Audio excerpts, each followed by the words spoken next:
Oh shoot. Forgot that was on. There we go. Okay, so Indie Showcase is showing right now, so let's get right to it. Display capture. Where are you? There you are. Wrong one. There we go. I swear I'm not always late.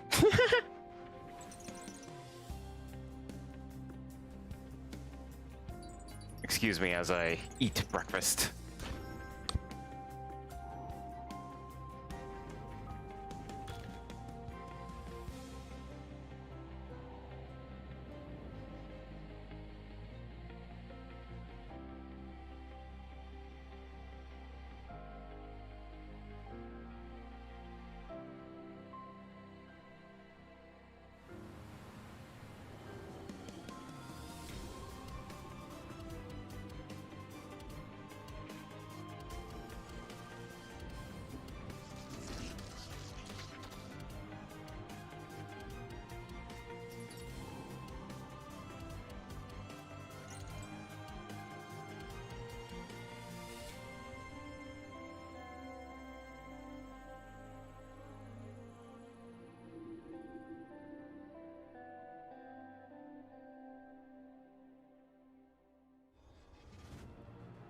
Oh, that looks cool.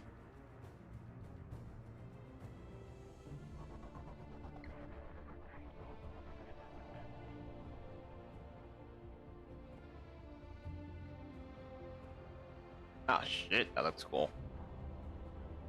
Oh, this is indie.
Been a long time, Michael.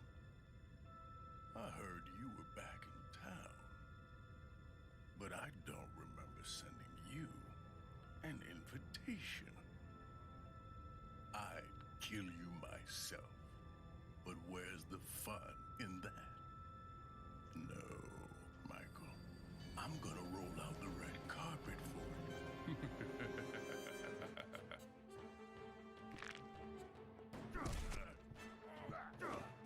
This game has similar graphic styles as Void Bastards. A 3D world with sprite characters.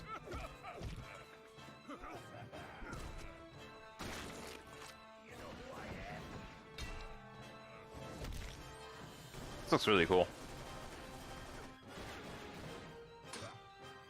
Pew pew pew. Damn. You got uppercutted. Watching you, Michael. Good luck. Ooh, kind of looks like the art style from Archer.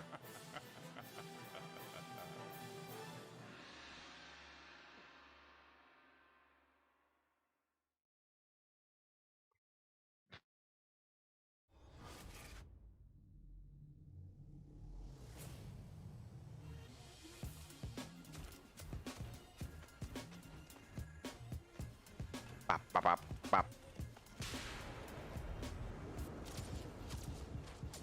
All right, Captain. I got the intel. Good. Now take it to the uplink. Whoa. Ahí está vaina. Target is marked. Oh, thanks. Ciao. So, remind me, what's the deal with this intel? I guess I'll kill you now. The drone is down. The drone is mine.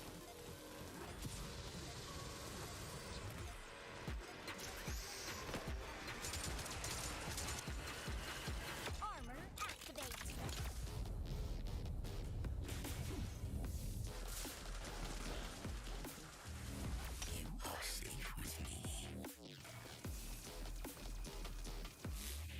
Connection established. Execute protection mode. All right, I'll download the data. Now, you know what to do. Turn up. Soldiers, we need you here. Keep your wig on pet. I'm all over it.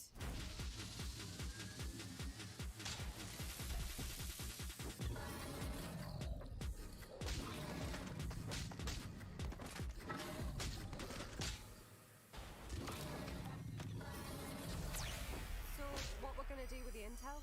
We need it for the job. You know, the heist, larceny. Larceny? More like... Alright, I'm done with breakfast.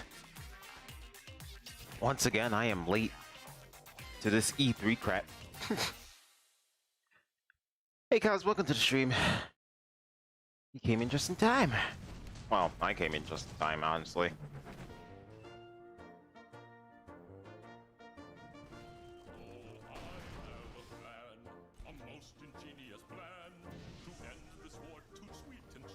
Yeah.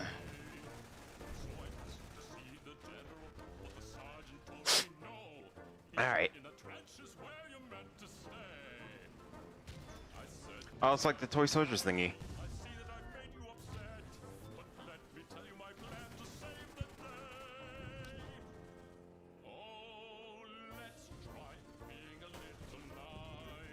It's so cute. Ah, so cute. Everyone dying.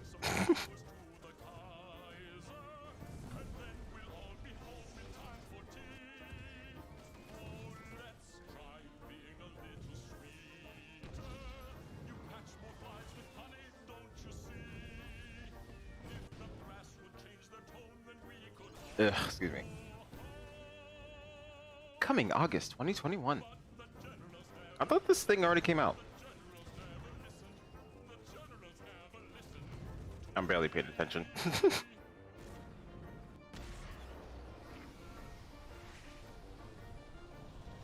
Boom. Toy soldiers. That was tough. Hamilton, some beast is looking at us. It's an alien cow. Would you look at that?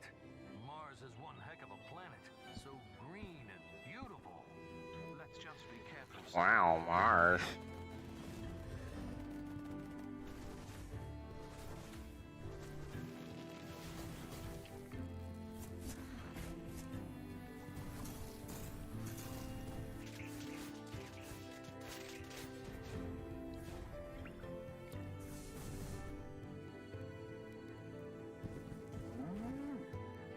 Moo. Dang. Hey, Gillian, welcome to the stream. Mars is well known for being green. Exactly! It must be like a before it turned red kind of thing, like many eons ago. Oh, excuse me.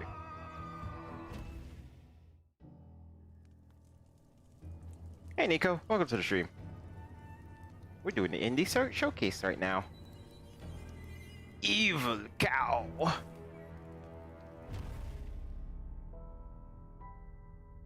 Moolander.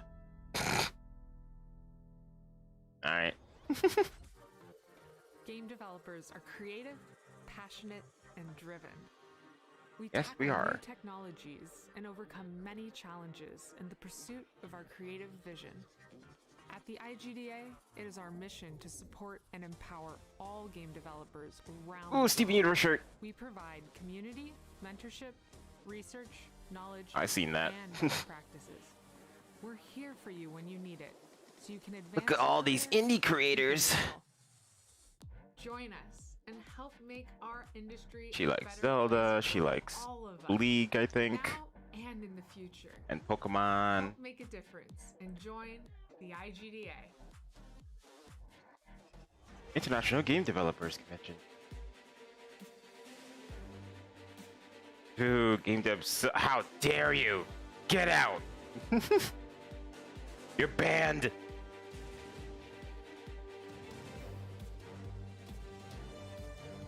Pew pew pew!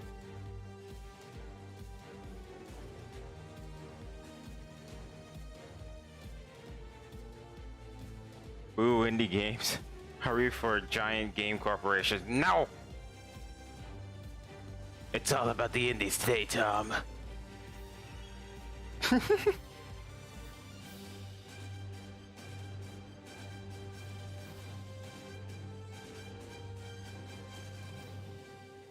Goodbye.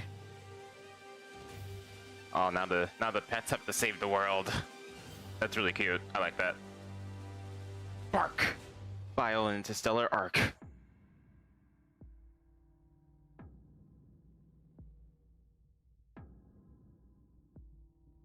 You bought it? Ooh, nice.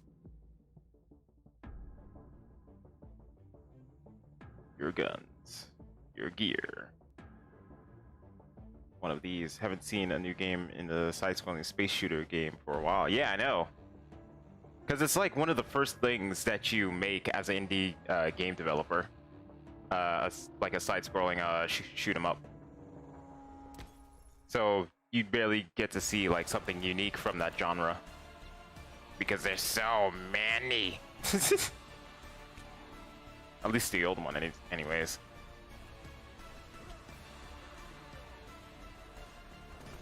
I was looking like it was gonna be XCOM for a second. Nope. Too much washed out colors. Not enough futuristic tech. Tungasta. I pronounced that so wrong. Another kitty game. A kitty platformer game. Oh, with Super Paper Mario gimmicks.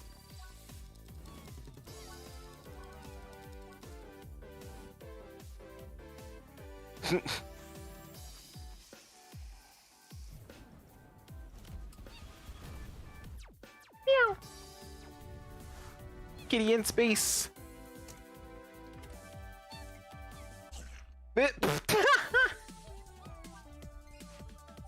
Kitty got eaten.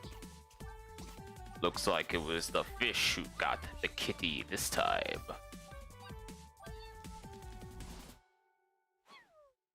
Neko Ghost Jump. Still waiting on Terror from the Deep. They teased it at the end of 2 years ago. Oh, jeez. Yeah, that might take a little while. If it's been that long. Pixel art! Play to my heart. Wow, a platformer and a shoot 'em up? Oh my god.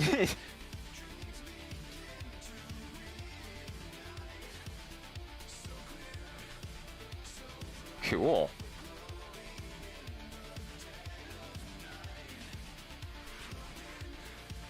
New space threat. Defend the planet.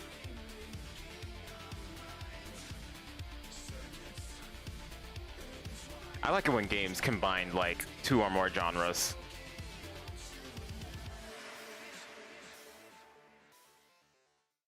Makes it more interesting. It's like you're playing multiple games in one.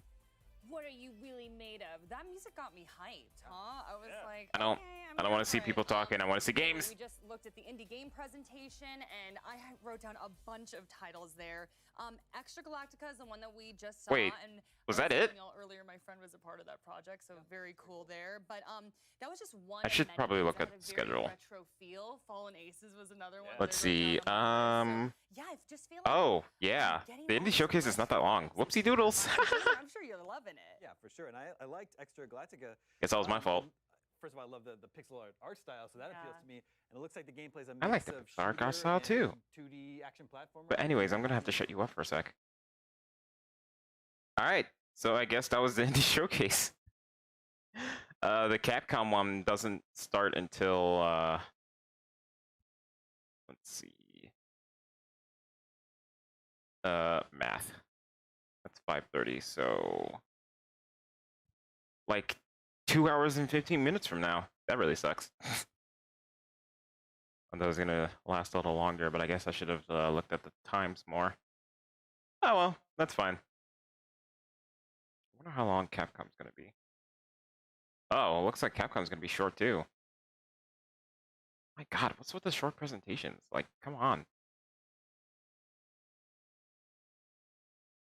All right, well, guess we'll do something else. Let's play some Garage Builder, whatever it's called, Game Builder Garage. I know I said we was gonna do some pixel art animation, but I didn't think this would end so early. I'm still not fully awake. All right, yeah, we'll do that. Give me 1 sec to set everything up.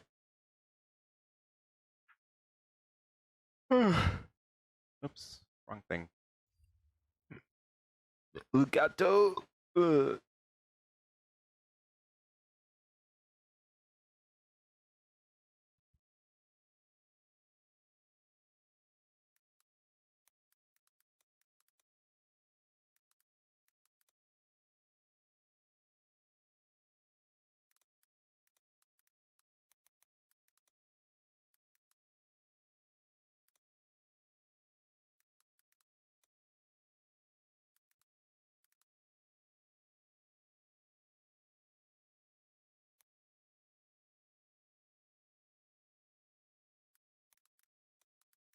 So I gotten through a lot in a Game Builder Garage. I made a shoot 'em up game,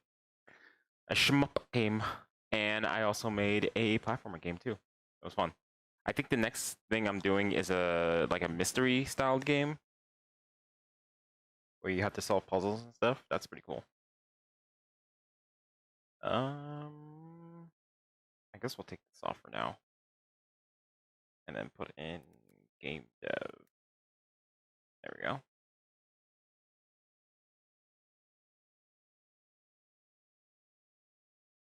Boop. All right, there we go. Can you make a fighter? That's a very good question. As far as I'm concerned, I guess you could, but like really bare bones. I'm not sure though. Because I'm trying to see how extensive this game can be. I have yet to do all the interactive lessons, so I don't know all the nodes and stuff, so that's what we're doing though. We're making sure. We're making sure to go by and do that, baby. I might pick it up this week. Cool. So, well, what the heck happened? Oh, I hit space by accident and turned it off. Wow, that was weird. Well, anyways, so I figured out that there's no actual online game hub, as in you can't really share it with a lot of people at one time. You only can share it through share your games through like ID or player ID, which kind of sucks. And that was gonna be like a Super Mario Maker where you get to share it online on like a little hub thing. They really need to update that. But I still encourage anyone to buy this game because I think everyone should code, and this game is pretty cool. Alright, let's make a mystery game. Did I do all of Alice's guides? Yep. Okay. Peeking into 3 dimensions. Yeah, I want to see how to make a 3-dimensional game, so to speak. Hello, Trickster. I've been expecting you. Come in, and welcome to Mystery Room. Now, Mystery Room is a little different than the other games we've known. Time to get your thinking cap on, because this one's going to be all about puzzle solving. Oh, I might want to... Oh, shoot, I just changed my thingy. Hold on. Let me, bring up TrickRPG. There we go. Hope it works this time and doesn't, like, conk out on me like it did last time.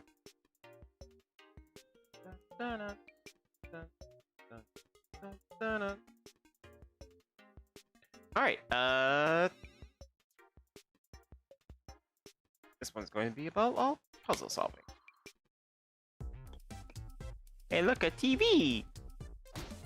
Oh.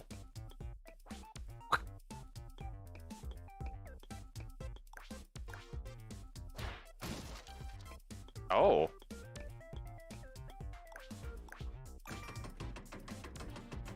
Well, that was clearly 5.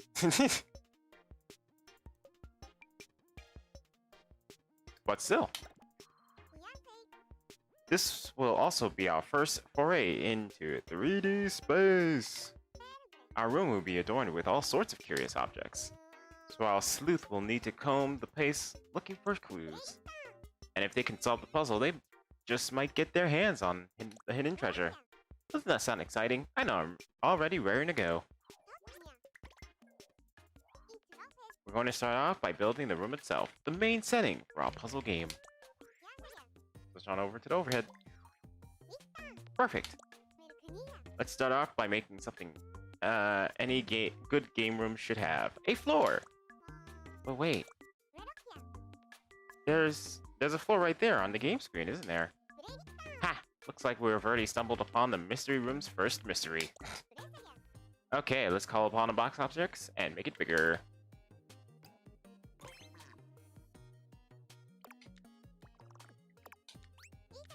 Open the settings. Under properties, you'll want to enable visible and solid. Make the color nice lime green. Boop. Okay, time to close. You step into the particular room, the air charged with a strange and otherworldly quality. Yep, don't know about moral support, but I'm pretty good at holding up the floor. We'll also make another floor right next to that one.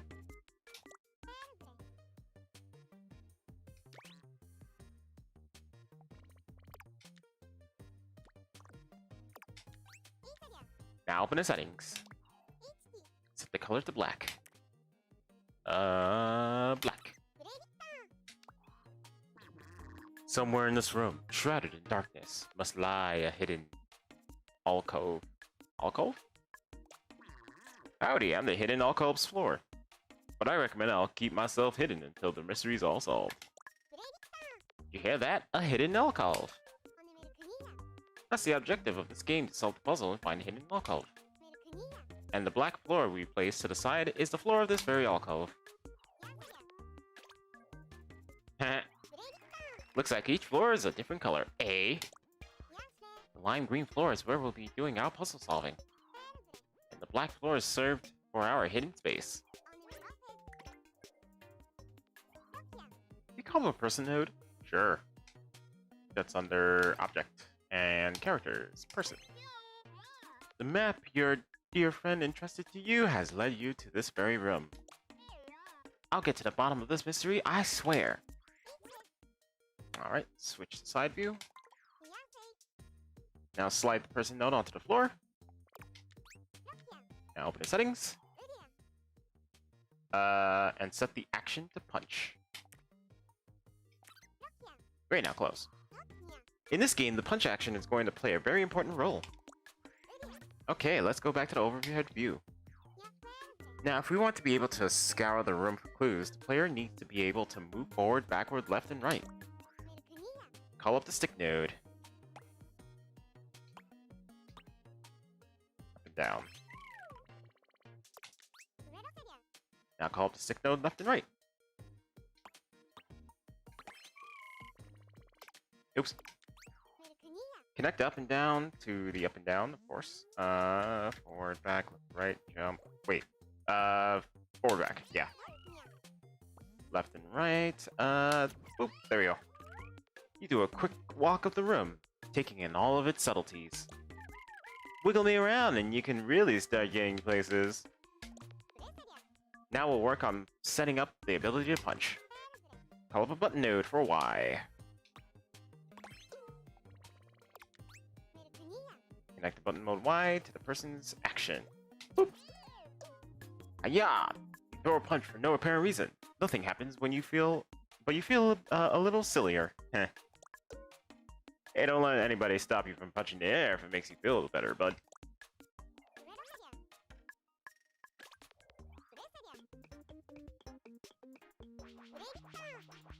I'm a punching machine! Whee!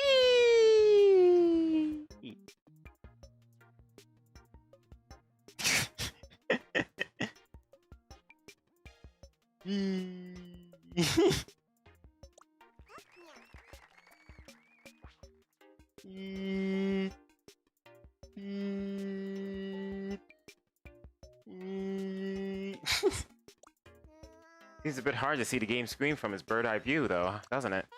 Is there any way for us to view things from a better angle? We need a camera! To get a good view of the room and our protagonist, we need to create an isometric perspective. But there's a problem. We can't make a complex angle like this with our usual game screen node. And so, please give a warm welcome to our newest member of the node family! Camera node, objects, game screen, and camera. Yeah. That makes sense. Boop. Looks like you're in need of my services. Camera node. Clue me in, what's the job? We're looking to capture the room and player from an isometric perspective. Not a problem, I'm on the case. Just what I wanted to hear. Now let's switch to the side view. Camera node will act like a real camera, so we need to put it somewhere with a good view of the game screen. Like camera action.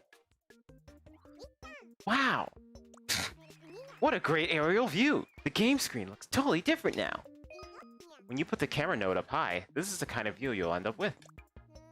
Still, there's something not quite right about this angle. How about we slide on over a little to the right? Oh, you know what I just noticed? The side view and top view buttons are actually being obscured by my game, so let me move my game to the left this time. There we go. See, now you can see it. It's right up here. If we rotate it a bit, we'll be able to change the way the camera is facing. Here we go. Now turn the camera node to the right. Oh, interesting. Wait, what? Oh.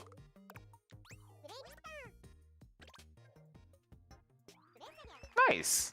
Looks like we can see more of the right side now. See when you change the camera node's position and angle, it affects the camera that shows the game screen in the same way? Looking at the current angle we've got, I reckon we could tilt it down a bit more for a better view. We need to change the settings whenever we want to tilt the camera up or down or adjust the angle slightly. Open up the camera node settings screen. Set the x-axis rotation to 4 degrees. X-axis, there it is. Oh, look at that, up and down, yeah, cool. Oops. There we go. Hints, when not physically connected to anything, this is similar to a static camera. Physically connected to something and change the offset distance settings to a value other than 0 for a third-person view. Oh, cool. The camera can rotate if it supports received input. Cool. Now, y-axis rotation is 17. Okay. Excellent. Time to go. Oh, nice. Not too shabby. Not too easy to see yet because all we've got is a floor. But this is the exact camera angle that we need. Alright. Well, that's it. We can mark step 1 off our list. Way to go. Woo, nice. Well done. Good job. This time we made a character, a camera, and a floor. Look forward to finishing off our room with walls and windows and a ceiling in the next step. Light filters in, but nothing leaves. In a room without an exit, do you yearn for the outside? No. Outside's scary. To be continued. Ha! Narration is fun. See you in the next step. Alright, give me 1 sec.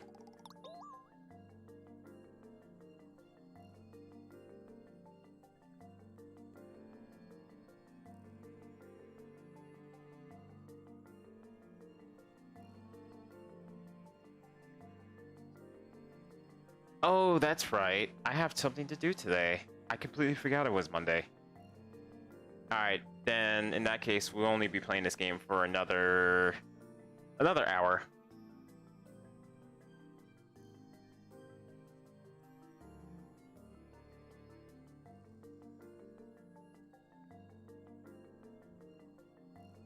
Give me 1 sec.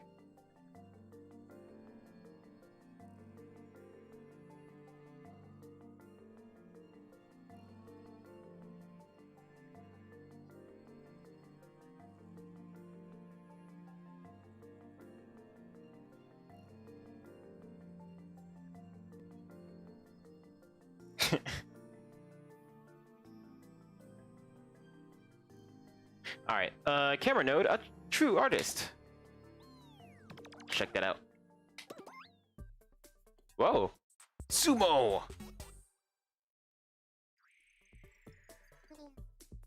The robot is too far down.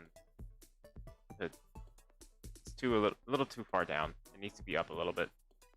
Hello, Trickster. Oh, looks like a sumo match is about to begin. With the camera right above everything, you don't get much atmosphere, do you? We could fix it if we could just move the camera. Yeah, you can see it. Just move it up just a tiny bit. Oh, Trickster, you're looking radiant as ever, darling. What's that? You want to improve the camera work? Well, I too am a camera, sorta. Let me try to help. Is what I love to be able to say, but honestly, that kind of dynamic angle stuff isn't my forte. Not at all, darling. I'm afraid all I'm good for is displaying the things that I surround on the screen. But no matter. Instead, I shall introduce you to a camera colleague of mine. That colleague's name? Camera Node.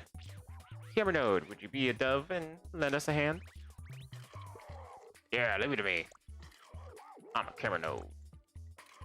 You can change the atmosphere of a game screen a lot depending on the camera angle. Getting the best angle and position from which to capture my subject, that's my job. Got it? Camera node is different than the game screen node. Game screen is captured from the camera node's position with the camera node's angle. So the camera node's position and angle are very important. Let's watch the camera node at work to get a better idea. Let's have a look. The subject's a sumo match, right? We want something intense. First, let's come face on the wrestling ring.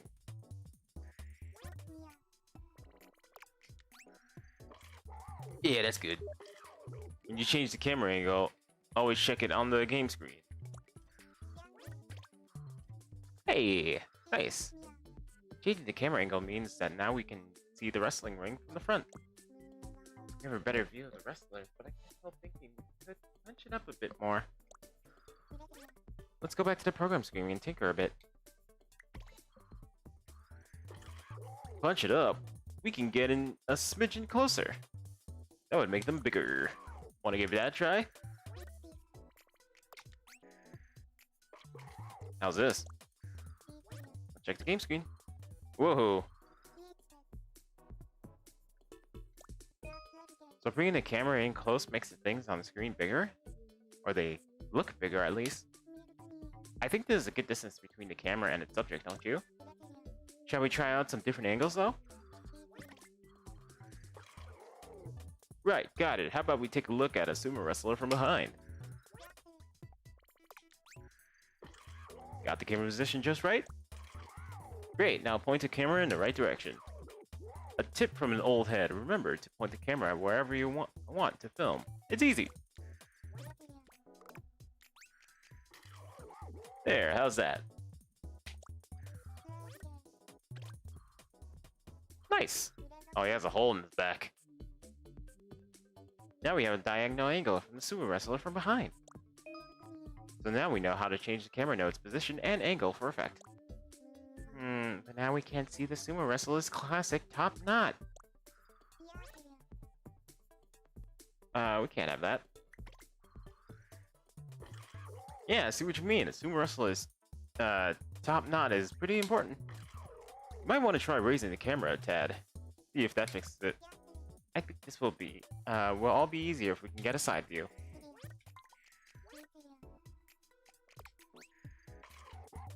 and adjust the camera direction while you're there. An angle about 30 degrees downward should do it. You can set the downward camera angle by adjusting the x-axis rotation in the settings.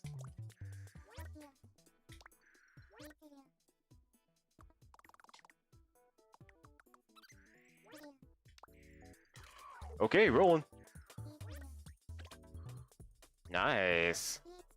Now that's an angle full of excitement. Now that we're looking down from behind, we've got a great view of that top knot. Not a bad job if I do say so myself. Using a camera node gives you a lot of freedom with your angles. If you want to get the best out of your screen, always keep in mind camera placement and angle, and do some experimenting. And always check your changes on the game screen. That's how the greats do it. Remember that, okay? Can we start the match now? Fight, fight, fight! Cool. Alright, treasure room time. Hello again, and welcome to step 2 of Mystery Room. Last time we made ourselves a floor, a player, and a camera. I'll give you a quick recap. The lime green floor will be our main puzzle-solving area. The black floor, however, will only appear after the puzzle is solved, revealing a hidden alcove. You can also press Y to make the player punch. I'm a punching machine. I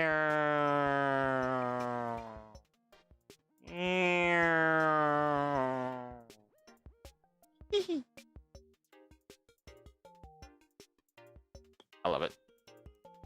Is so good. So far, our room only has a floor and nothing else. We need to construct, or rather program, a proper room. We'll start with the back wall. Select the object node. Copy it. Position and resize. Wait. Okay. There we go. Now switch on over to the side view.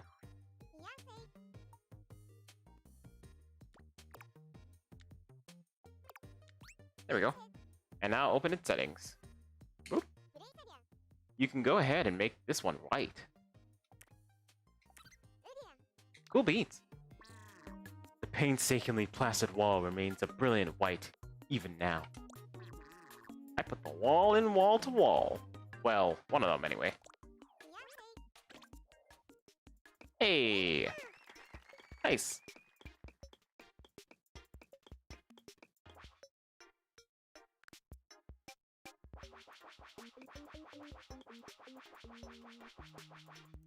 Okay, one part of our black wall is done.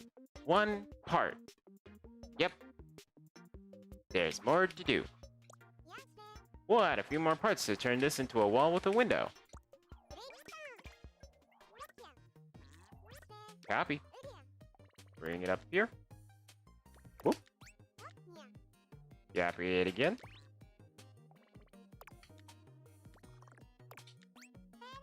And copy it one more time. We also need to extend the wall to include the hidden alcove just across from us. Copy.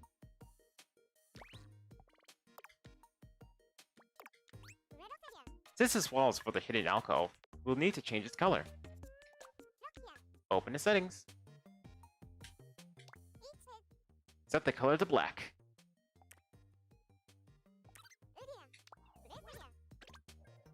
Ooh. Not too shabby. Not too shabby at all.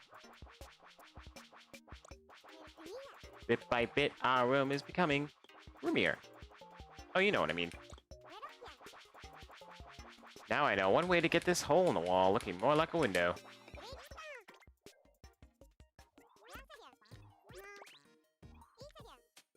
Ooh, interesting.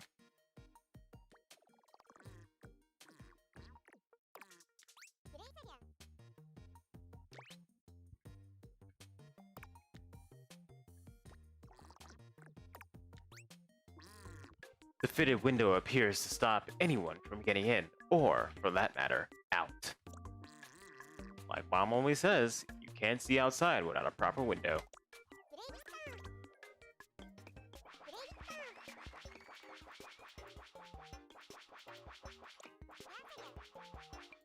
really went to great pains with this one, right? Ha ha ha ha. Okay, then I guess that's it for our back wall. Tell you what, I think the window could do with a bit of sunlight streaming through. Wouldn't that be nice? Oh, you could do lights here too? Call up the world node.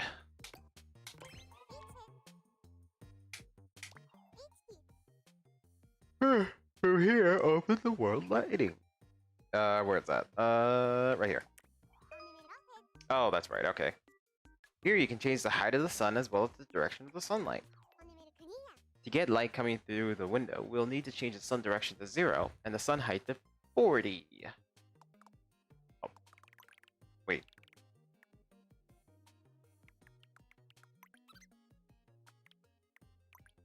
There we go.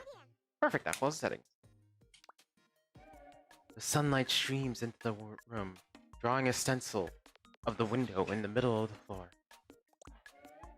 Right on cue, the sun's power grows even stronger. Hey! Now I can punch with my shadow! I'm Shadow. Shadow the punching robot.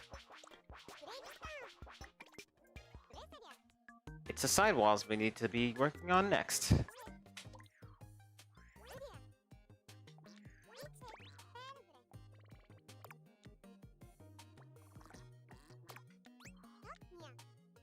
Now copy it and put it right there. Whee.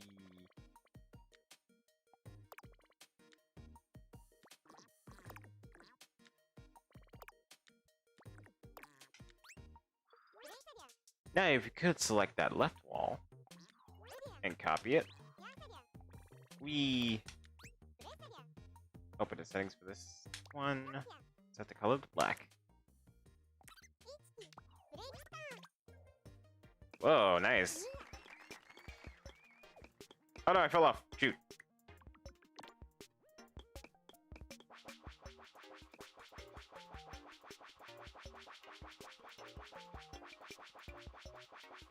Left wall, check. Right wall, check. Hidden alcove wall, check. The side walls are looking good. It's becoming more like a real room by the minute. Hidden alcove is still sort of peeky through, but that's okay.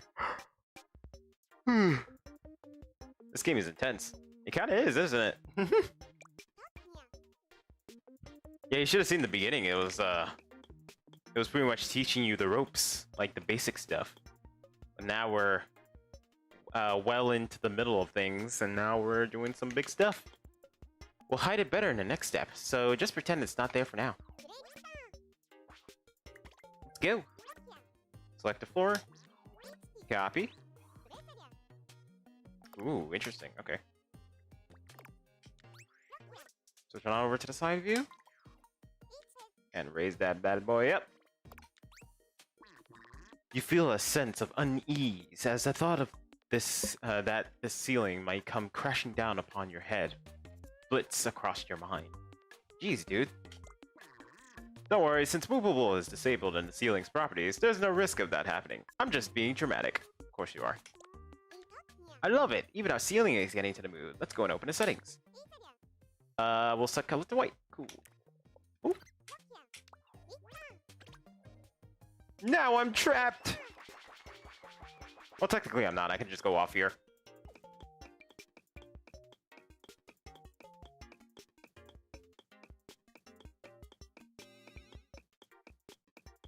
Shoot, hold on.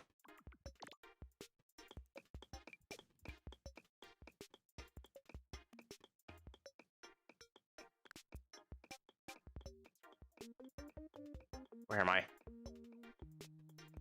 Ah, there I am. Ha ha! I'm outside. Whee!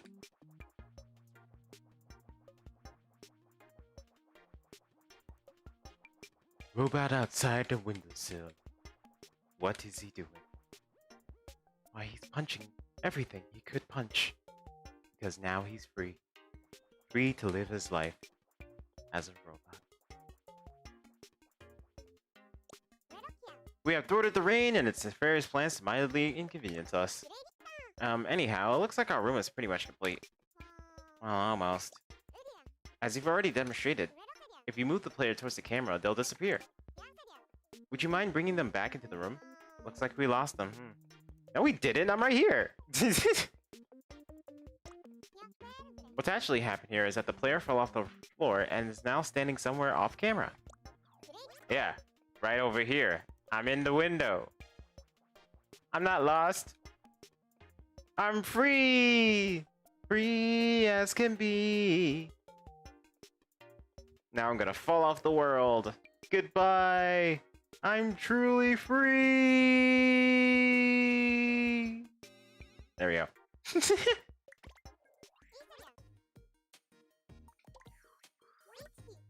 Select the object node, copy that bad boy, bring it down here. Nope, hold on, gotta resize it first. And then bring it down here. There we go.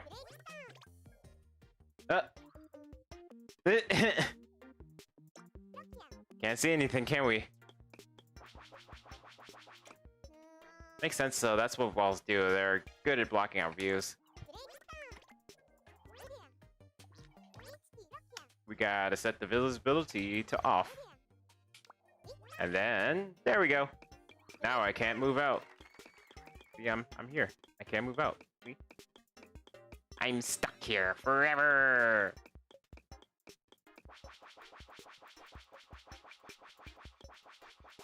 I can't even leave through there.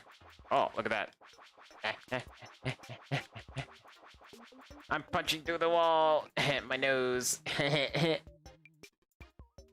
Flip on the light switch. Not my nose at all. Try moving the player to the front of the room. Already did.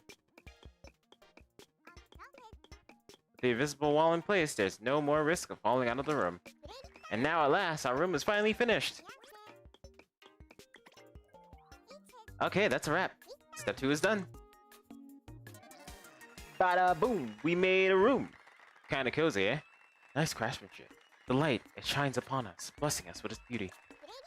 This time we worked on the walls, window, and ceiling. That's a whole room, and you should be proud. In the next step, we're going to work on the hidden alcove. We'll also throw in some curious objects to make our mystery room a whole lot more mysterious. A wooden crate, a TV, a device on a wall. These 3 seemingly mundane items may become your puzzle nemesis. Continued. Okay then, see you in the next step. Yay! Oh, we're gonna work with a new node this time, all the way to the left. Kind of looks like an architecture node or something. Well, anyways, hidden doors and mysterious contraptions.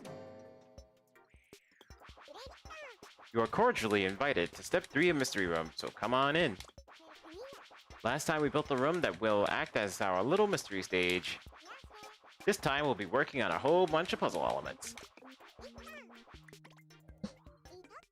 We'll start out by working on the puzzle, or the place that only appears once all the puzzles have been solved. The hidden alcove! First thing we need is a door. Copy. Oh, we're gonna place it all the way over there? Okay. This is what we'll be using as our door. So when all the puzzles have been solved, what we want is for the door to open all by itself. To do that, we'll need to use a new special kind of connector that we haven't used yet. Let's see. Call up a free slide connector node from objects, connections, and free slide connector. Okay. Objects, connections, and free slide connector. Got something you want to say to me? Free slide connector. Oh, I get it. You want me to move the hidden door, right? Connect me at both ends and I can move objects around freely. I'm as free as the wind. Whatever you do after that, not my problem. You must be Sonic the Hedgehog. BRB bathroom? Okay. I'll be here when you get back. We were really hoping you could get the hidden door to open automatically at the end. I suppose for this step, we can start out by using the right stick to move it manually. First, connect the free slide connector node to the wall object. Yep, to parent it to the wall. Then we can open the settings of the object node. That'll be our door.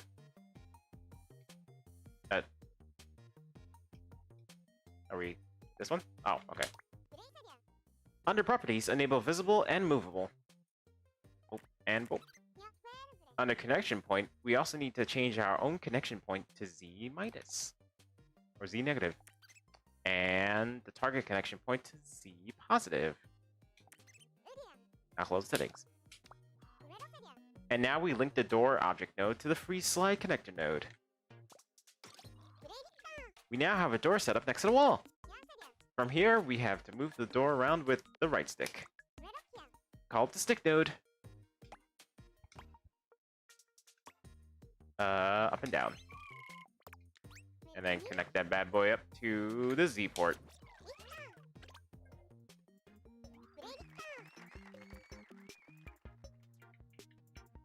Our hidden alcove is true to its name at least. It's completely concealed. Now if we try moving our up and down, hey presto, the hidden door moves around. Cool. Get in. Oh, this looks pretty. I can't wait to... Ah! The robot has been sliced in half. What will he do now? It's kind of cozy.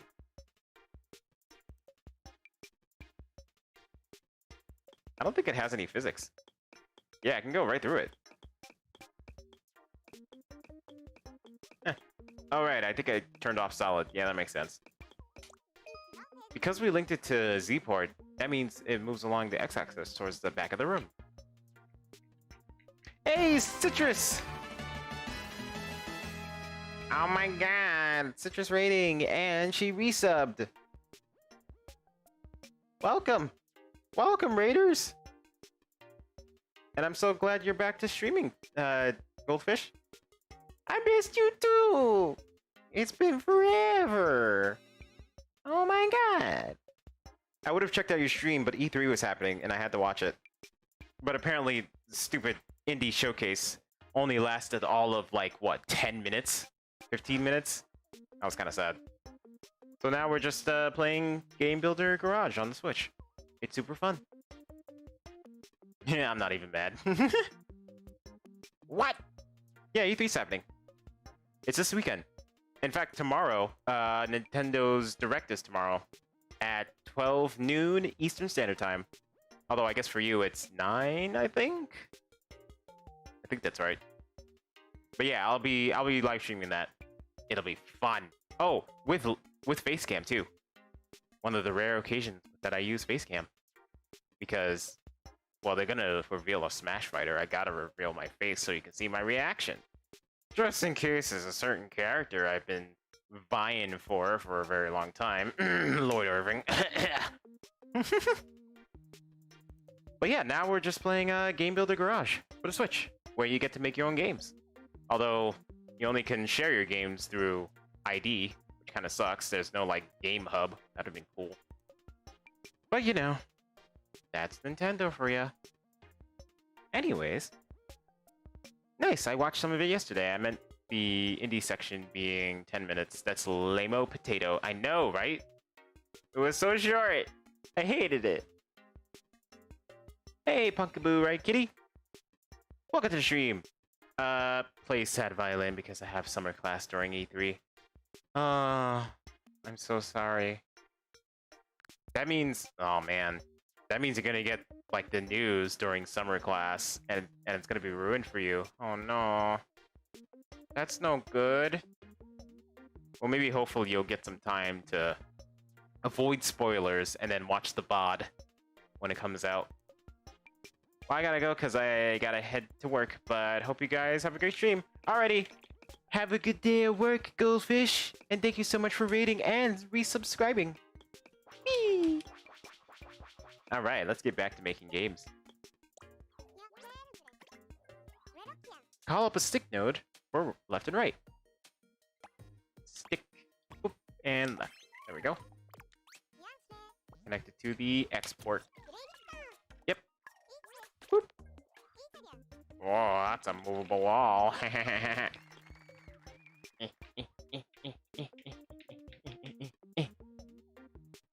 I see you.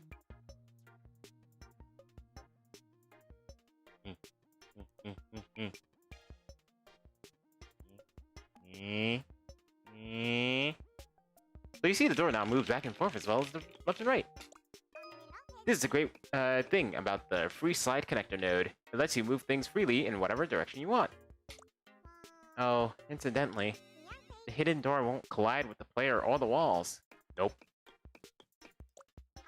That allows us to move it around, no problem. That's just fine, but there's a slight issue. The player can saunter into the hidden alcove with nothing to stop them. Ha! Nothing's stopping me! We better fix that ASAP by adding an invisible wall to block them off. Alright. Copy. There we go. Open the settings. On the properties, enable solid. That's it. Now close the settings. Knocking on one section of the wall creates a hollow sound. Evidently, there's more here than meets the eye. Yeah, I'm pretty much missing all of E3 this year. Oh, all I've caught so far is the last half of the Square Enix one. Oh man, that one was super short, and it wasn't even the best one. Aw, I'm so sorry, Riot Kitty. But maybe you can look at the VODs or other people's reactions or whatever. I like looking at other people's reactions. It's really good, especially if like the news is really cool. I'm the invisible wall that stops the player from getting into the alcove. I'm the proper door you're seeing. Open and shut case, really.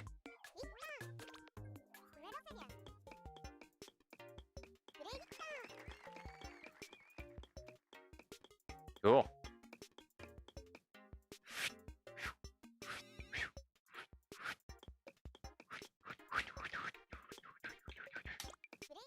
Okay, that should be enough work on a hidden door for now. Just so you know, we'll be keeping the hidden door as it is for a while.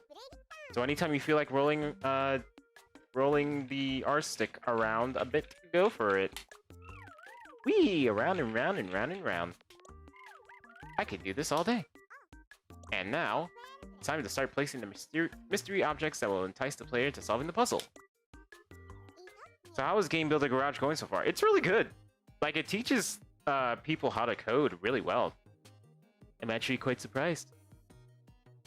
The only gripe that I have about it is that it doesn't have a game hub where you can share your games. You only can share your games through like Game ID or Player ID, which pretty much sucks. Really wanted to go online and try out people's games, but people will have to do it one by one through my stream. I don't know any other way of doing it. Really sucks. Nintendo, get your shiznit together. What are we doing? Oh, crate. But yeah, it's pretty good. Now switch to side view. It has a lot of potential.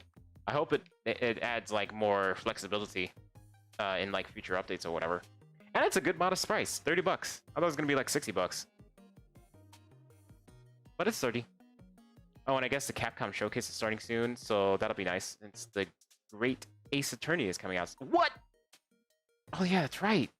They were talking about that. I completely forgot. Well, I might have to miss it because I have to do something at 5 or 5:30. Actually, the Capcom thing starts at 5:30 Eastern Standard Time. I'm gonna have to miss that one. I forgot that I'm doing recording for Astroneer. Oh, maybe I could watch it at the same time as doing Astroneer, because I do have 2 screens after all. Yeah, I can do that. We should make it so that it's touching the floor. I can't, I unfortunately cannot stream it since I'll be busy. I'm sorry. Even though my title says later Capcom, I'm so sorry. I failed everyone. There in the corner of the room, coated in a thick layer of dust, lies a conspicuously large wooden crate. A mysterious crate. If this doesn't pique your interest or curiosity, I don't know what will. That is kind of a bum. The Game Builder Garage could have been the next Roblox. I know, right? Like, Nintendo. Why do you do this to us? It's like, they promise us such great things. They show us this great stuff, but then, like, there's this major thing that blocks their growth. And I hate it. It happens all the time. especially lately with like the Switch games. Ugh. Nah. Maybe it can have an update. Maybe if enough people care enough, they'll change it. I don't know. Oh, it's almost criminal. Oh, it's okay. Yeah, I know. I'm gonna miss. I can't stream the Capcom one. I'm so sorry. Open the settings for our fancy object. Enable visible, solid, and destructible. So not movable, but destructible. Cool. So it's designed to be destroyed, eh? What a frail and fleeting existence. We won't actually be making the crate truly breakable until the next step. For now, let's take a moment. Bop. Wait, what? Bop. Bop, bop, bop, bop, bop, bop, bop, bop, bop, bop, bop. Yep, it's a crate, alright, and it's made of wood, so that makes it a wooden crate. Yeah! It's really radiating some cratey presence sitting there in a corner, isn't it? Next up is the TV. Alright. Objects, fancy objects, rectangular television. Now change the overhead view. This relic of a bygone age, playing films in monochrome, apparently still qualifies as a television. Oh my gosh, love the narration, and the TV is so delightfully retro. Mwah. This TV is a prop that's meant to help create an air of mystery in a room. Air of mystery, you say? Why, mysterious charm is one of my defining personality traits. Let's fix the TV in place. We can't have it flying around in the room. We need to disable movable properties. Great, now close. Here we go. Look at that, the TV! And it's playing my favorite Pixel show. Pixelmon! Man, I love this channel. I'm bored. Change! I lost the remote. It's dinky, but it's kind of cute, right? Anyhow, I think we're done placing the TV. We're going to be making a mysterious contraption composed of two things, a button and a number counter. Let's start with the button part of the device. Call up a cylinder object node and put it up by the right wall. Okay. Cylinder object. There we go. Oh, switch to the side view. And then shrink it down. Now spin it around. Open up the settings. Visible and solid. Boop, boop, boop. And color pink. Pink. On the wall was a large suspicious button, simply begging to be pressed. Ha! Go ahead and press. You know you want to. Lastly, the number counter. Let's switch to the overhead. Call up the number object node. Okay.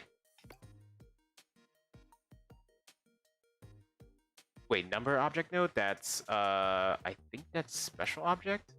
Yeah, here we go.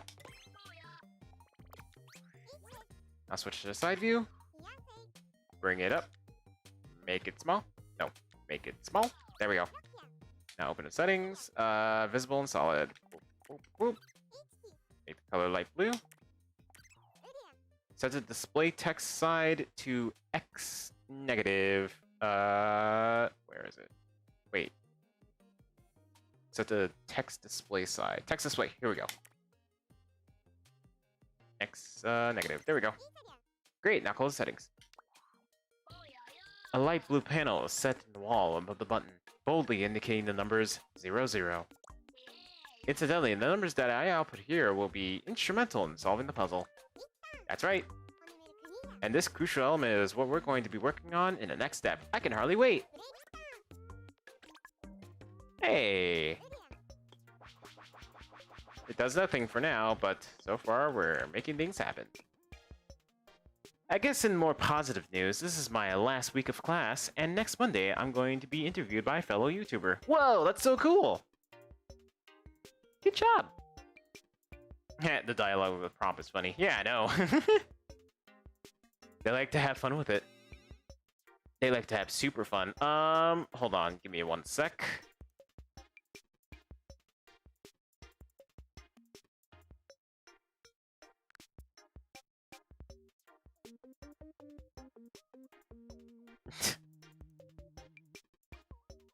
Alright.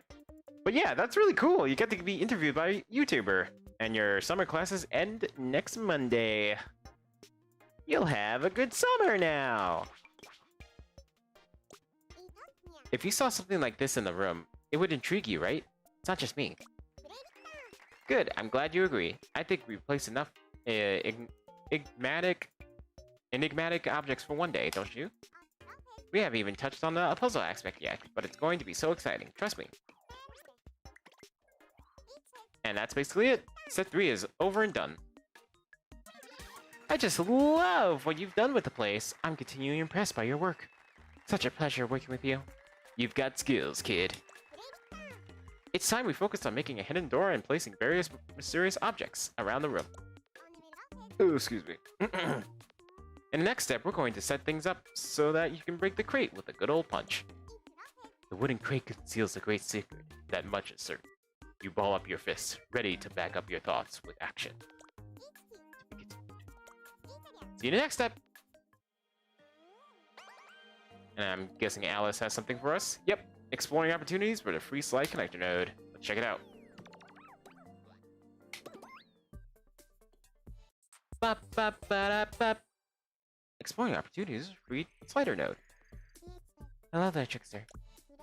On a game screen, you can see a box balanced on a cylinder. This time you can use right stick and R to move the blue box instead of the normal L. Ooh. Cool. So this moves it around, and holding R makes it go up. See, you can move the box in all directions, but the way the box itself is facing doesn't actually change. This time I'll explain to you how you can create such complex movements using the free slide connector node. What? Well, press my soul, Trickster. What are you doing here? Oh, let me guess. You want to learn all about the free slide connector node. Hey, that means you, free slide connector node. Yeah, I'm not really in the mood for a chat right now, you know? Seriously? Well, fine. I suppose it's up to us to get the ball rolling. Hey, yo, object node here. I'm generating a cylinder, steady and unmoving. Uh-huh. I'm making a blue box. It can move. We have a vertical connection, so on a game screen, the box is on top of the cylinder. Got it? But it's not a direct connection, you'll see. I'm connected to yonder free slider connector node. I'm connected to the free slider connector node too. So you see that the free slide connector node is sandwiched between the two object nodes. Oh hey, I appreciate your patience. I'm feeling more motivated now. I guess I'll explain a bit about myself. Connect objects to both ends of me. Those objects will be able to slide. Do you know the slide connector node? Yeah, it's like that. Oh, I'm a bit different. I have 3 input ports, X, Y, and Z. Count them. Use them to input numbers that describe exactly how much slidosity the X, Y, and Z axis should have. Input 1 to the X port, and you can slide it to 1 meter to the right. An input of 1 to the Y port will let it slide 1 meter up. If both those inputs come in at the same time, then it'll be able to slide diagonally. You might think there'd be a hard range from -1 to 1 or whatever, but you'd be wrong. Whether you want to move 10 meters or 100 meters, just tell my input ports and they'll slide you right where you want to be. Oh, and I can also ignore numbers that can come into my input port nodes. Oh, really? I know that's bad because you've just spent all that effort setting up your inputs, but sometimes I just need to chill, you know? Oof, all that explaining wore me out. There's more to tell, but I'm too tired. Come back later. See ya. Unbelievable. Not much we can do about that. Let's cut out the middle node and take a look at the ignore input settings ourselves, okay? This is where you can enable or disable slide motion input. The X, Y, and Z sections are enabled, which means the object can slide on all axes according to the input. First, let's disable the Y input. Let's take a sneak peek at the game screen. Oh, the blue box fell to the floor. Whoa. Yeah, I can't go up anymore. Now the Y port's input is being ignored. It looks like gravity's got the best of the blue blocks. test the Y input with the R. Anticlimactic, huh? The number of the Y in the Y port is being very efficiently ignored. Now move up, down, left, right with the right stick. It moves around faithfully to your every whim. That's because the slide motion input settings have X and Z enabled, so it moves following your input. I can't believe it. You use R and everything. That rude node just ignored it. Next, let's move around with the Z axis. This time try disabling Z. This time we'll get a person to help us push the objects around and see how they move. Hiya! I won't let you down! Oh, calm down, will ya? Oh, now I only can go left and right. Oh.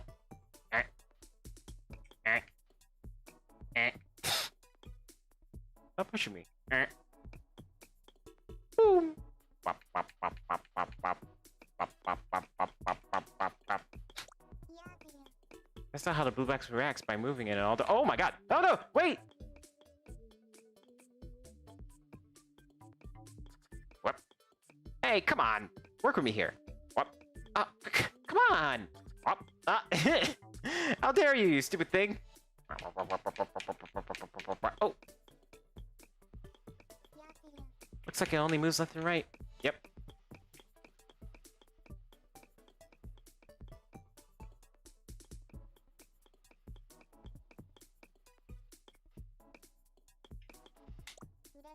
Next, try moving the person in all directions. What now? Ah, the person can move it forward and back. It's moving while ignoring any Z-axis inputs. The X-axis inputs are being obeyed, though, so the person can't push it left or right no matter how hard they try. By the way, just in case you lose track of the box or person on the screen, don't forget the retry button is there to help you out. When you're ready, take us back to the program screen. I was swinging around beautifully and nobody paid any attention. Finally, let's ignore the X-axis inputs too.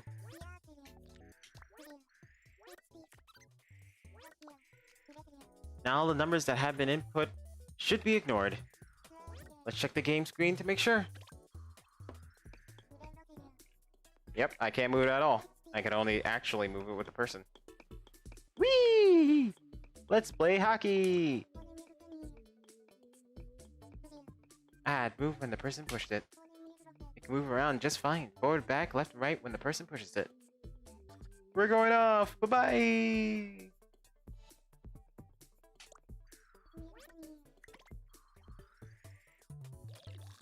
Alright, my break time's over. Where are we? Oh, you're done? Well, feel free to wrap it all up. Bye-bye now. Well, I just explained the whole thing, but fine. Do whatever. Do you understand what free slide connector node can do now? Everything slide, duh. Easy or what? Connect them up and whoosh. You can control the degree and movement of the slides in the settings for the 3 input ports. Yeah, but depending on the settings, I might ignore it. When the input's ignored, an object can be moved in that direction freely for an external source. You can use a free slide connector node to help you craft some nifty complex movements, so it's worth mastering. And that's about all from me. Bye! You want to make games more freely, right, Trickster? Well, they do say freedom is complicated. Well, I'm sure that before long you'll have a game that shows off your unbridled creativity, right, Trickster? Maybe. May freaking be. Anyways. Time to break open a box. Do we got any new nodes? Nope, they're all old. Why, how nice of you to pay us another visit. Ow. We did a lot of hard work last time, sorting out the hidden door and all those mystery objects. But this time, we'll be focusing on one specific object, the crate. Let's see. We can play for another 30 minutes. We're going to make it so that you can smash it to smithereens with a swing of your fist. And the crate will be punching to pieces. It's right here. Alas, poor crate. I hardly knew you. Destroy object node. That is right here, and bam. Oh, excuse me. Open the settings, please. Under properties, disable visible. Set destroy what to crate only. Boop, boop, boop, boop. Suspecting an important clue to lie within the crate, you take steps to render it into small pieces. Heh, one way or another, I'll break it real good. Link the destroyed object node to the crate fancy object node. Like so. Now the destroy object node is permanently attached to the crate. Next up, we'll work on the part that makes the crate break when the player punches it. First, we need a way to check whether the punch has actually hit the crate. We can do this by attaching a touch sensor to the front of the player. Touch sensor node, I think that's under objects. Yep, sensors and touch.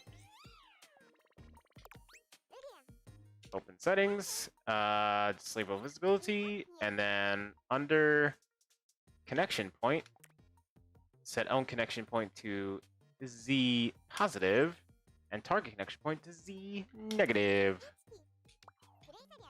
The check walk option should be set to crate. Boop, boop, boop, boop, boop. Oh wow, you can detect a world too? That's kind of weird. Whatever. And now we connect the touch sensor node and the person node together. Whoop. Whoop. As you apply pressure to the crate, it warps and creaks under the strain. You could break it, given enough force. Me checking if there's a crate in front of the player. Now we need to check whether the player is doing a punch.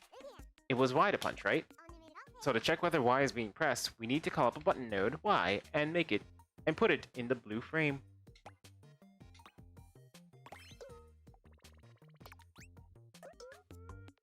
You gaze intently at your fist, suspecting that you might in fact have the strength to smash the crate to pieces. Hey, I'll tell you whenever Y's been pressed. That's any time you throw a punch. Once a signal is output from both the touch sensor node and the button node, that's when the crate is being punched. Check whether both nodes are outputting a signal, call up an AND node, and drop it into blue frame. That is middle. AND node is comparison. No, not comparison. Logic? Yeah, logic. Link the touch sensor node to port 1, and the button to port 2. And now connect the destroyed object node to the AND port. Boop. So, crate in front of the player. Player punching crate. Right, when these two conditions are fulfilled, I'll send a signal to our dear destroyed object node here. Now when you punch the crate, it should actually break.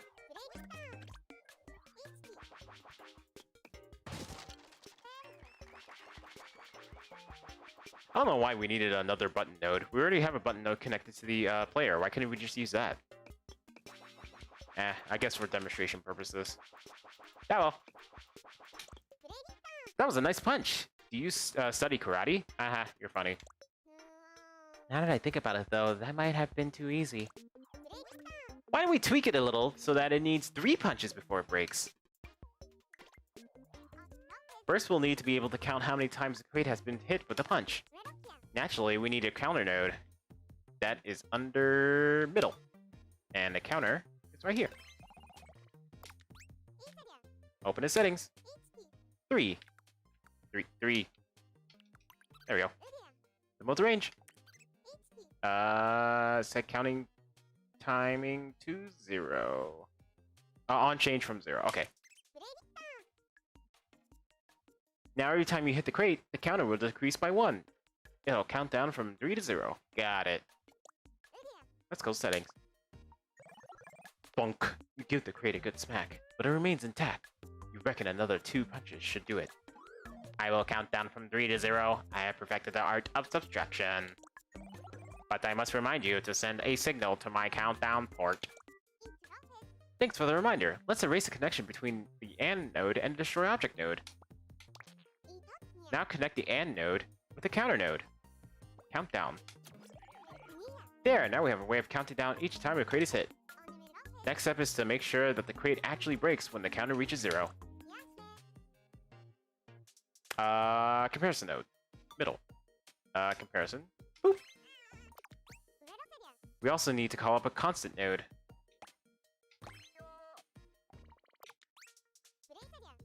Open it up. Value of 0. Close. Boop. Boop.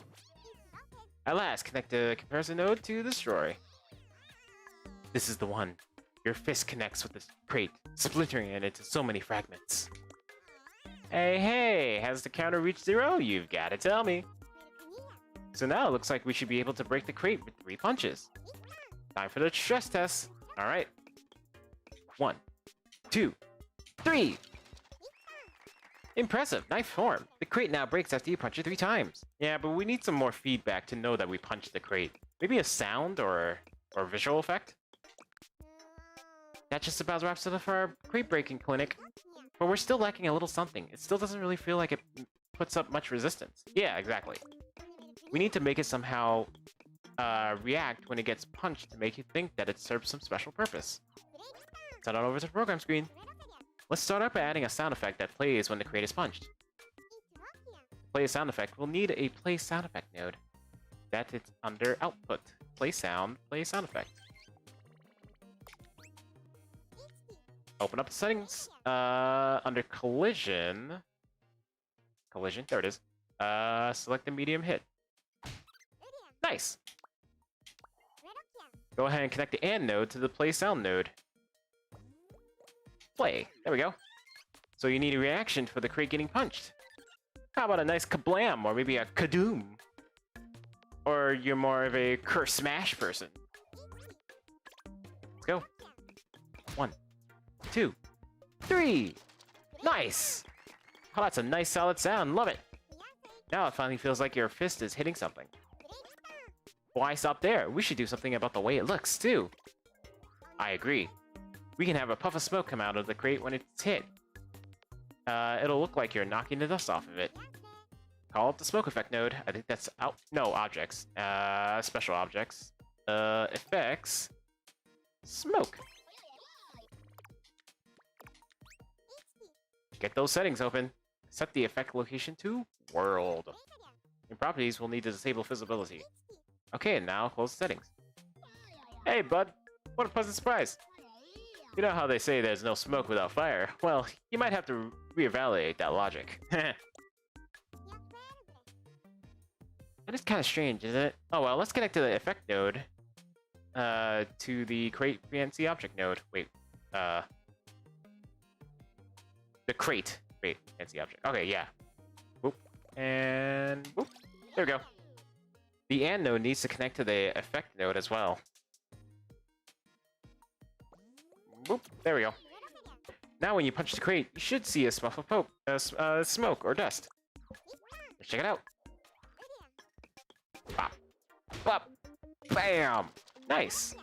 Look at that! When you hit it, there's a little puff of smoke, or dust. Now this crate feels relevant to the puzzle for sure. Okay, that's it for the crate breaking mechanic, and I mean it this time. Time to go back. Okay. Say goodbye to step 4 because we are done here. Even though this is like simple coding stuff to me, it's really good to like freshen up on my coding stuff. Especially since I'm pretty bad when it comes down to making platformers and stuff like that. Which is weird because platformers are like the easiest and most basic thing you can code. Well, one of, I'd say. Yippee-dee-dee, well done. Have you been working out? You have made significant progress. Such wanton destruction. I love it. In this step, we worked on getting the crate to break after 3 punches. Next time, we'll be making a secret code that's going to be hidden behind the crate. With great travail, you at last shattered the crate, only to reveal an enigmatic code. This mystery is far from over. We continue. See you next step. Yay! Breaking something in 3 punches.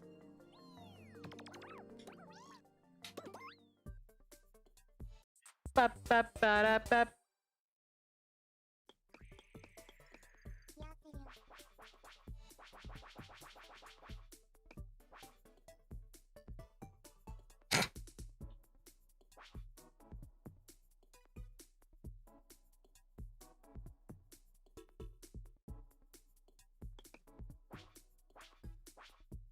Hello, hello. Good to see you, Trickster. On the game screen, just to the right of the person, you see there's an object with a number, right? Try punching the object. When you punch the object, the number on it changes from 0 to 1. Hello, Trickster. I suppose you want to know why the number went up when the object was punched, am I right? Well, the number in the number object is actually the output of the AND node. Well, if it isn't, Trickster. When I receive input to both my ports, I output 1. And the node that supplies... Sorry. And the node that supplies my input is none other than... me, button node. Boo, haha. If I press Y, then I output a signal to the AND node. That's not all. I send a signal to the person node too. That's right. I get the button node signal in my action port. And when I get that signal, I perform an action. In this case, a punch. Pow, biff, kersmackety. Meep. Please don't shock me like that. I'm the other node that's sending a signal over to the AND node. I'm connected to the person node. In the game, I'm stuck to the front of the person. It's my job to watch out for when the person touches the box. Did you see the white frame stuck to the person over on the game screen? When that touches the box, it's my cue to output a signal. That's because my object shape setting is currently set to box. Which means that if the white frame touches a number object, I send a signal to the AND node. And that's when I'll say upper signal, present and correct. When Y is pressed, I'll output my signal too. Kapow! In other words, when I'm touching the number object and Y is pressed, upper signal, present and correct. Lower signal, present and correct. Output 1. And when I get an input of 1, I increase the number from 0 to 1. Sorry. At the same time, the person is punching, which makes it look like the number on the object changes from 0 to 1 when it's punched. It's tricky, but does that make sense? The count goes up when the punch hits, but it's lacking a little boom, don't you think? Or bam, maybe? Yeah, if I punch something, I expect it to break, peeps. If we make it so that the number object breaks when it gets punched, we'll be able to see the smash. Huh. This requires the services of a node that can smash things up real good. That's right. Let's call it the Destroy Object node. Hello. Is there a box around here that needs smashing? Nice. Any boxes that I touch will be broken. Meep. I don't get carried away. This Destroy Object node, you can only break the blocks when the punch occurs. Oh, is that right? Very well. Suppose I'd better rein it in a bit. Just let me know the conditions. Don't delay, or something might get broken. Okay, so now we know how to proceed. We need to set the activation conditions for the Destroy Object node. Connect the AND node's output port to Destroy Object node's Destroy port. Now when a punch hits the box, the number object will break. Okay, let's confirm that on the game screen. Move the person with left and use Y to punch the box. See what happens. Blammo! It broke. Of course, it was the Destroy Object node that actually took care of the breaking here. But on screen it looked like it was the person's punch that broke the object. Hit retry to test it out one more. Blammo! The number object broke when it was punched. Okay, let's go to the program screen. Wahaha! That was just smashing. But it only takes a single punch. That's no fair. That's no fun. I only get pressed once. Meep. Maybe you could change it so that the Destroy Object node only smashes the object after multiple punches. So you think I need to cool it a bit, huh? Meep. Smash it. Don't smash it. 1 punch. 2 punch. There is a saying. Yesterday is history. Okay. Just holler at me when you've made up your mind. In that case, you want to somehow send a signal to the Destroy Object node after multiple punches instead of just 1. Then you'll have to count the number of times I transmit the signal. Okay, let's set things up so that the breakage happens after 3 punches. First, let's select this connection and delete it.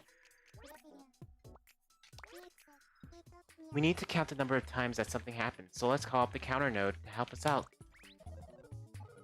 If it's counting you need, you can count on me. Ha ha. For example, the destroy object node has said, heh, exactly 3 times so far. Nice to know you're paying me so much attention. Meep. Very well, I will count the number of times, and the node outputs 1. Put another way, the counter node will count how many times the number object is punched. Whatever the counter node counts, I'll display, okay? Next, we'll need to compare the output of the counter node with 3. To help us with that, let's call a constant node and a comparison node. Behold, it is I, the constant node. I will output 3, no more, no less, until the end of time. Until the end of time.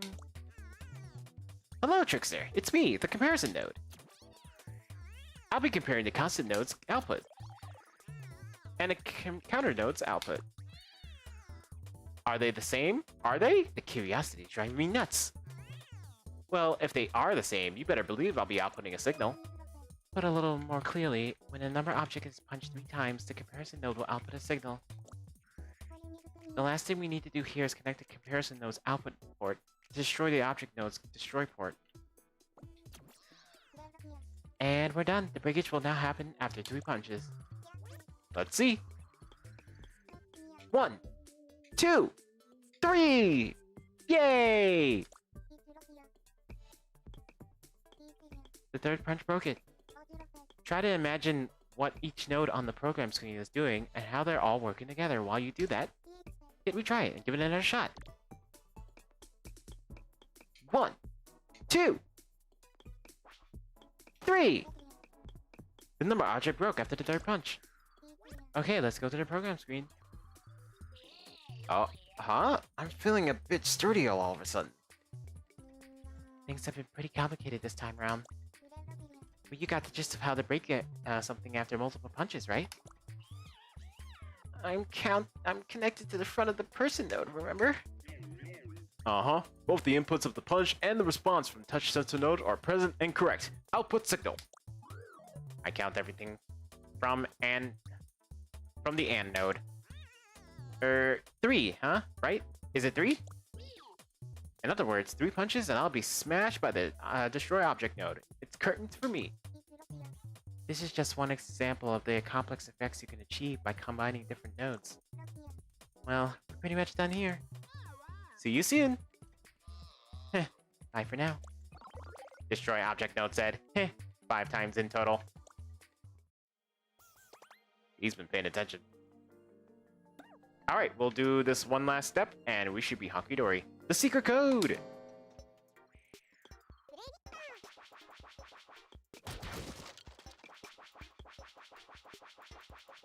Whee! Come in, Trickster, you're right on time.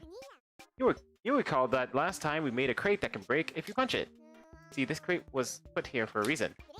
And that reason is concealed secret code. We're diving into the heart of the puzzle now. This is the part where we designed the code behind the crate. Let's move over to the program screen. Making this code should be really interesting. It's going to have the qualities of a 6-sided dice. We'll start by calling up a dice fancy node from the rectangular fancy objects.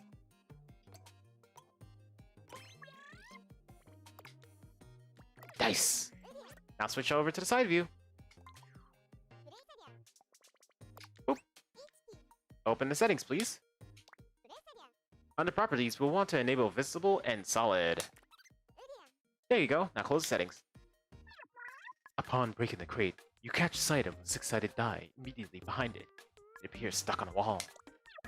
Strange, right? Who sticks dice to walls? We're actually going to place not 1, but 3 of these cool cubes. Let's copy the dice and paste it.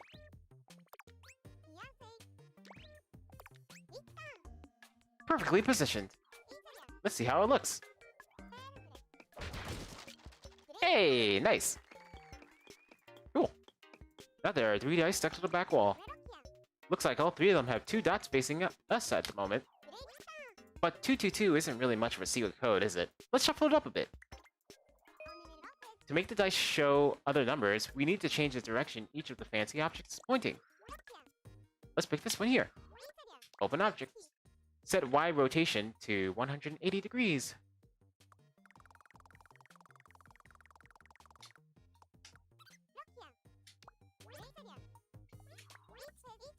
Set the Y rotation to this one to 90 degrees. And close. One more. 90. X-axis. Now each die has a different number pointing towards it. Bop, bop, bop. Hey! 531! 531! 531! 531! 531, huh? Small problem. We still can't work out the code from just this. But we can fix that with what we're about to do next. Our code creation continues with a convenient cuboid. Call up a box node and plop it right in the blue frame.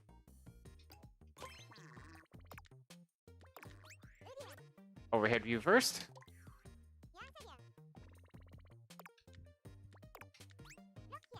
Open the settings. Properties, make sure both visible and solid are enabled. Good stuff. The die inlaid at the very top has been so worn down, it's impossible to make out the dots. I feel right at home here with my dice buddies. Get back to the side view.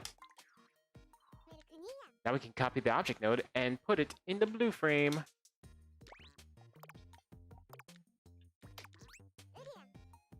And open settings. Today, our color will be light blue. Yep, I'm happy with that. Let's close those settings.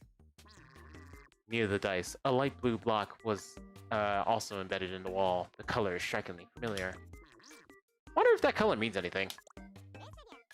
And just like that, we're done with the secret code. Let's check it out. Hey! This is the hidden code that was covered by the crate. Yay! Well, did you crack it? I'll let you ponder it for a bit and tell you the answer in the next step.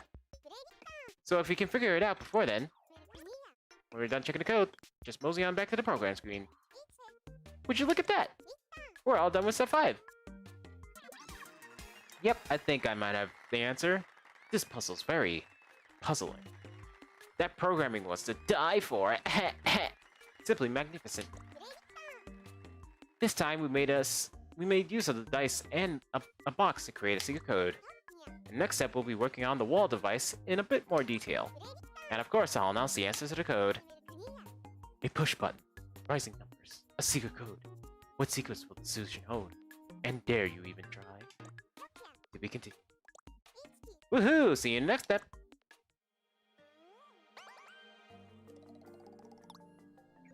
Alright, that was the last step for today!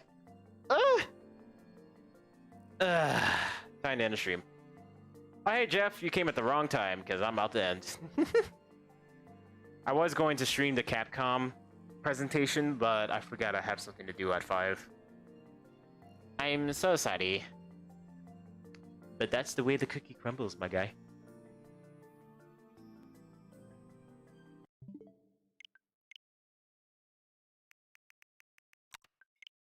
Okay, so thank you everyone for watching. Hope you have enjoyed. I will see you guys tomorrow for the Nintendo Direct at 12 noon Eastern Standard Time, 9 a.m. Pacific Standard Time for you Westerners. It'll be super fun, and I'll be showing my face in a face cam. So that'll be cool. Let me move this back over here before I forget. Alrighty. Ah, well, that's just my luck. Glad I could make it at the very end, at least. Yep. Yep, I'm so glad you can make it too. Even if it was just for a couple seconds. Anyways, until next time, everyone. Go make magic. See you later.